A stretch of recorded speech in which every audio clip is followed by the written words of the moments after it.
கட்டு கட்டா புத்தகத்தை சுமக்கவில்லை நானடி.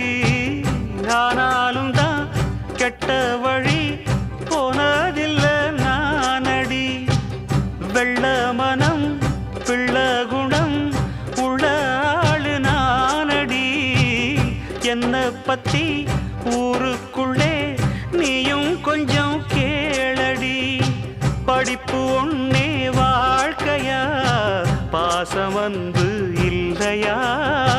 படிப்பில்லாமல் வாழ்க்கையில் உயர்ந்த மேதை இல்லையா? உன்னை கண் போலத்தான் வச்சு காப்பேனடி. அடி உன்னைத்தான் நினைச்சேன், உன்னையே மணப்பேன். நாம் முடிச்ச கிளியே வாசமலர் கொடியே, எம் மனசு தவிக்குதடி. நீ கூடு விட்டு வெளியே வந்ததென்ன தனியே, தேகம் எங்கும் கொதிக்குது.